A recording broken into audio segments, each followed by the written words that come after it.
देखिए, बीमारियां जो हैं वो आजकल नई नई तरीके की हो गई हैं और बीमारियों में आज अंदाज़ा नहीं लगता है कि कौन सी बीमारी आपके लिए कब जानलेवा सिद्ध हो जाए। आज हम जिस बीमारी के विषय में बात करने जा रहे हैं वो बीमारी है लंग कैंसर। मेरे साथ में अहमदाबाद के डॉक्टर मौजूद हैं। सर, सबसे पहले आप अपना नाम बता दें। Doctor Varun Patel, Swasan chest hospital, Ahmedabad. Ahmedabad से। मैं सबसे पहला सवाल ये जानना चाहता हूँ सर कि लंग कैंसर के लक्षण क्या होते हैं? लंग कैंसर के लक्षण जैसे टीबी के होते हैं, सीओपीडी के होते हैं, उसी तरह खांसी होती है, सांस चढ़ता है, खाना कम लगता है, भूख कम लगती है। मोस्टली अगर कफ में, बलगम में अगर खून आता है तो वो एक डेंजर सा उसका सिम्टम्स है और तुरंत डॉक्टर को बताना चाहिए कि बलगम में खून आ रहा है, तो लंग कैंसर होने की संभावना बढ़ जाती है। तो ये एक लक्षण हो गया कि भाई खून आ रहा है तो आप डॉक्टर के पास जाओ और अपनी जांच करा लो, फिर पता लगेगा कैंसर है या नहीं है। क्या कारण रहते हैं, क्या फैक्टर है कि लंग कैंसर हो जाता है और कितना कॉमन है? हाँ, लंग कैंसर जो कॉमन है वो इंडिया के अंदर, अभी भारत के अंदर ये चौथे नंबर पे हैं, जिस वजह से कैंसर की रिलेटेड डेथ होती है, मृत्यु हो जाती है लोगों की मरीज में, उसमें अपना लंग कैंसर का चौथा नंबर है। सो ये रियली हेल्थ कंसर्न है हमारे लिए। कैंसर होने के कारण में smoking is a most common. Second, air pollution, लकड़ी का जो धुआं रहता है उससे भी लंग कैंसर होने की संभावना बढ़ जाती है। इसके अलावा अगर आपके फैमिली में किसी को लंग कैंसर हुआ है, दैट मीन्स कि आपके अंदर भी ऐसे जीन है जिसमें आपको लंग कैंसर होने की संभावना है, तो भी आपको लंग कैंसर होने के चांसेस बढ़ जाते हैं। लंग कैंसर को इनिशियली डिटेक्ट करने के बाद, जैसे मैंने बोला कि बलगम में अगर खून आ रहा है, उसका से वजन कम हो रहा है, खाना कम लग रहा है और आप एक्सरे कराते हो और छाती के एक्सरे में फेफड़े में अगर धब्बा दिखता है, राइट, तो उसके आगे की जांच में सीटी स्कैन कराएंगे और उसमें से लंग टिश्यू लेके बायोप्सी करके हम कंफर्म करेंगे ये लंग कैंसर ही है, टीबी या और कोई निमोनिया नहीं है।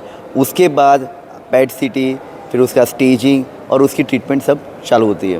तो ये तो आपने बता दिया कि लंग कैंसर होता कैसे, इससे बचाव कैसे किया जा सकता है? Prevention is better than cure. So smoking अगर हम कर रहे हैं तो स्मोकिंग बंद करना है। अगर कोई और स्मोकिंग कर रहा है और उसके साथ हम खड़े हुए हैं, उसको बोलते हैं सेकंड हैंड स्मोक, उससे भी हमको जान छुड़ानी, अवॉइड करना है।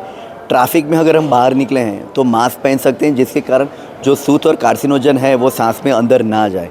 उसके बाद अच्छा खाना, प्राणायाम, योगा, अच्छी तरह से सेहत मेंटेन करना, वो ओवरऑल आपको लंग कैंसर से बचने के लिए आपको हेल्प करेंगे।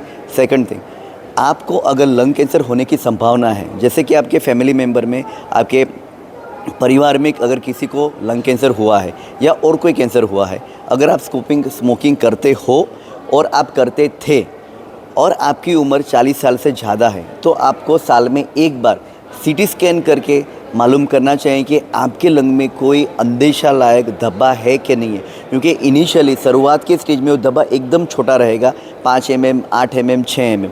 तो अगर वो धब्बा मिलता है तो आपको हर साल या हर 2 साल में उसका मॉनिटरिंग करना पड़ेगा। तो जैसे हमको जल्दी मालूम पड़ा कि हमको लंग कैंसर है तो उसका ट्रीटमेंट भी जल्दी चालू होगा और आपके बचने की संभावना बहुत ज़्यादा बढ़ जाती है। कितनी परसेंटेज आप बचने की संभावना?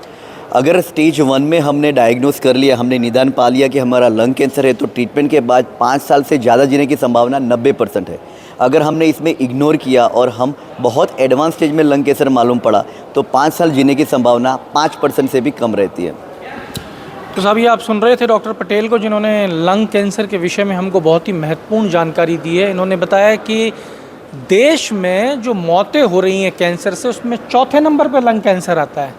और ये लंग कैंसर इसलिए हो जाता है क्योंकि आप सिगरेट पी रहे हैं, पॉल्यूशन की स्थिति आपको पता ही है, और अगर आप नहीं भी पीते हैं सिगरेट और आप किसी मित्र के साथ में खड़े हैं तो भी आप इसका शिकार बन सकते हैं। तो प्रयास कीजिएगा कि योगा नियमित रूप से किया जा सके, सांस का ध्यान रखा जाए और बीमारी से बचा जाए। और सिगरेट छोड़ सकते हैं तो इससे बेहतर कुछ हो ही नहीं सकता। कुछ नहीं हो सकता, सिगरेट छोड़ना है मस्ट।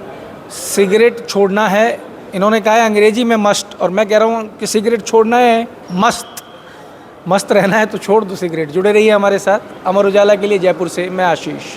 अगर आप ये वीडियो YouTube पर देख रहे हैं तो हमारे चैनल को सब्सक्राइब करें और बेल आइकन को दबाना ना भूलें। अगर आप Facebook पर ये वीडियो देख रहे हैं तो हमारे पेज को लाइक करें।